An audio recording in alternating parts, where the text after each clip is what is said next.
Raider Stadium, Lindsey Wilson victorious here this afternoon by a score of 38-14 over Kaiser. And Coach Chris Oliver joins me here now. And Coach, there's a lot to dive into, and we'll get there. This may be their longest post game ever, but that's okay. But we got things to do. Come on, we got things.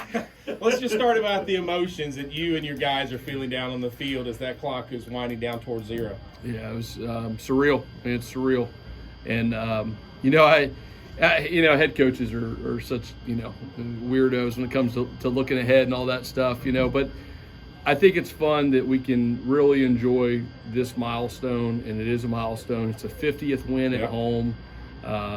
First time making the semifinals, but then you could see it in our guys' eyes. Like, they know this isn't the end, and, we're not going to be satisfied with just making it. We're going to go and give it our darndest against a great football team. But just a surreal moment. So exciting to be able to share it with our home crowd and our home fans.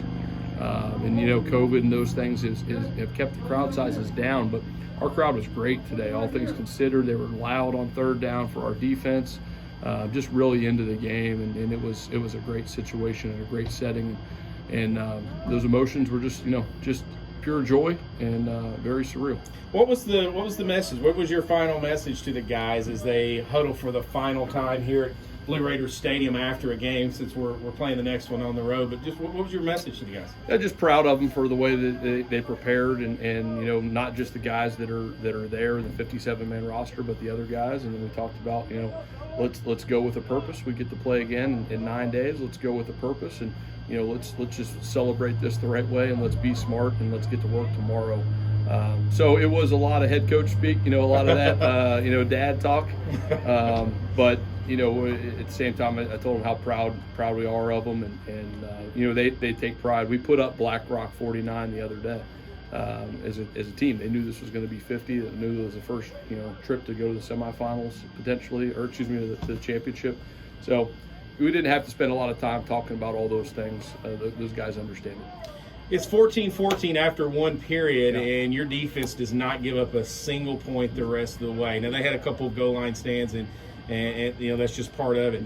But I don't know that anyone had any inkling that and you talked about it. We actually talked about it, not only in the pregame, but even before the game, not on air, about how quickly the defense were going to be able to catch up to the offense, is at least the tempo part of it. Boy, did our defense catch up just like that, and what a great last three quarters. Yeah, for sure. They came out with a great plan. Their offense came out with a great plan, and they give you some tempo. We haven't seen a ton of tempo. I thought we ended up adjusting really well to it after we settled in. And I thought I think our defensive coaches would tell you there weren't a ton of adjustments.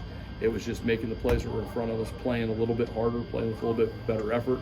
And it felt like once we got that first stop, and then we only got a field goal out of it. We went up 17-14. But we got that first stop, then we got the second stop, and now you're really settled in on defense. And man, we just crushed it the rest of the way. 390 total yards allowed on the day, but 168 was in that first quarter, just 222 over the last three quarters. Yeah. I want to credit the defensive player of the game for a moment, Marcellus Campbell, and he finished the game with 8 tackles, but they seemed like they were throwing at him all day long. 3 huge breakups, and there were other times that he was in on, maybe he didn't get his hand on it, but credit the entire defensive unit, no doubt about it. But I just want to point out that young man, because it looked like they were trying to pick on him today. Yeah, for sure. And Marcellus isn't the tallest guy, but he has great ball skills. So I've seen taller corners. We've had taller corners over the years that don't have the ball skills to play the ball and play a man in phase as well as Marcellus does. So sometimes you look at them on video and they've got some tall receivers and you want to challenge those things. I thought he played outstanding. And then there were some things we did coverage-wise to try and take away the running game in the box, and we played a little bit of a softer corner to the field, and they tried to challenge those things with the bubbles, and we didn't do a great job of adjusting to those early, and we did much better as the game went on, and Marcellus and those guys on the edge played much better after the first quarter, and big reason why we played so well on defense down the stretch. Let's talk about your offense for a moment. Obviously, you put up 38 points against a team like this. A defense like this is outstanding. But I want to dive into it just a little bit more. They come down, they score immediately, you answered. Yeah. They scored again, you answered. And, I think those answers were huge. Yeah. They were very important because you don't want to fall 2 scores down to a team that's that explosive, even if you know that you're not going to give up any more points. So those were big responses. Absolutely. That first play of the game, we had something schemed up for them and kind of went off of some of our own tendencies that we've been doing early on, and ended up hitting Noel up the backside hash and had the big chunk play. And I think it was 2 plays later, we find them on a scramble rule. Great job by the offensive line giving us time to get out right there and not really having too much pressure. And Cameron, did that with his legs and his arm.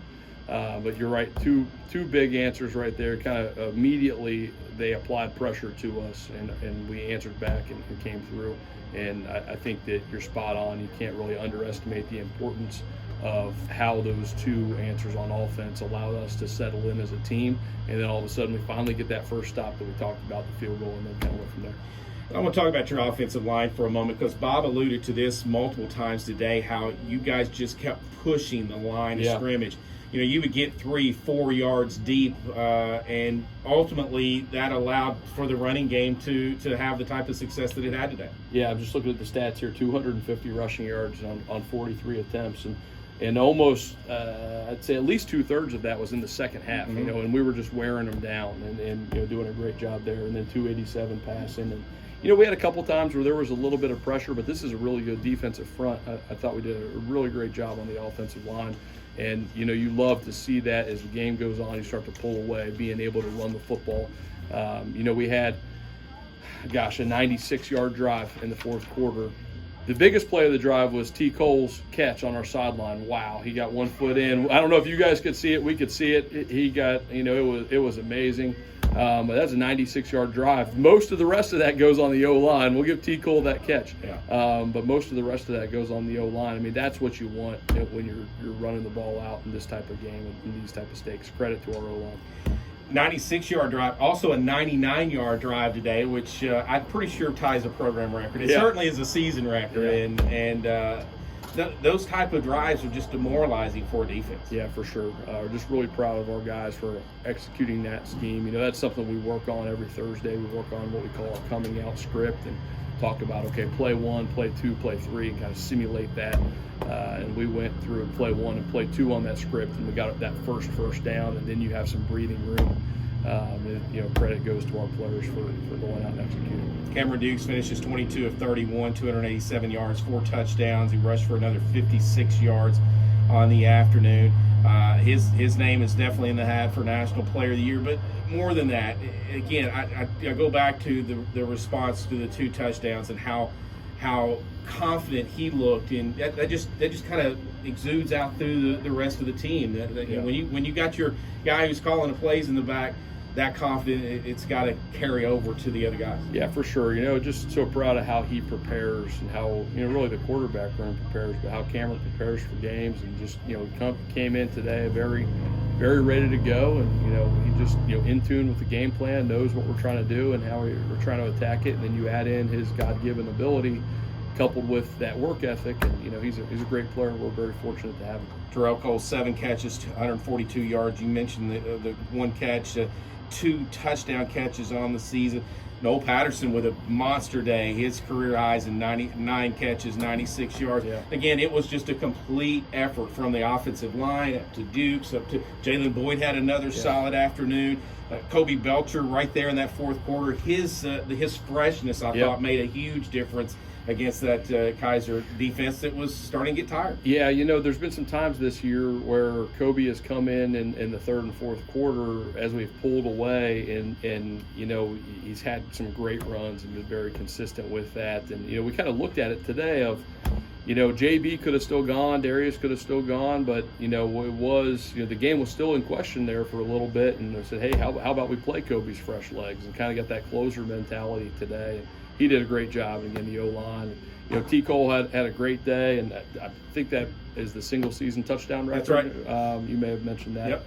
And then Noel Patterson just is a guy with a lot of talent and still getting his feet wet in our offense, and he stepped up today. He and Logan Neufeld stepped up and took a lot of reps at that position, and really proud of those guys. And your special teams unit was much better today than they were last week. I know you were disappointed at last week, and I think Bob and I were shocked last week because that was not a special teams unit that we were accustomed to seeing. But I thought today they did a terrific job against the nation's leading kickoff return team in Kaiser. At least statistically, they did a great job. Yeah, you get really encouraged when you come out, and I think they returned the first 3, I believe, and we didn't really let them get anything on those. You know, the first one we aided them with a penalty. You know, we had a face mask that we allowed them to get out, but we tackled them at the 20.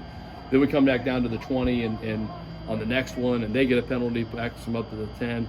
I mean, just all of that.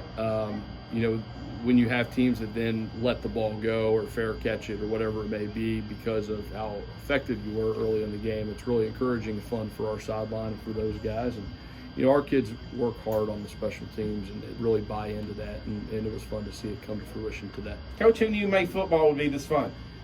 Yeah, I mean, how about that? I mean, like, I'm going to go watch a Kentucky Derby. I mean, how about that? You know, come over and watch a little baseball with us. Well, yeah, that's true. Let's go Blue Raiders. You know, we made a comment today, like, goodness, in a normal year, spring football would have ended 1 or 2 weeks ago.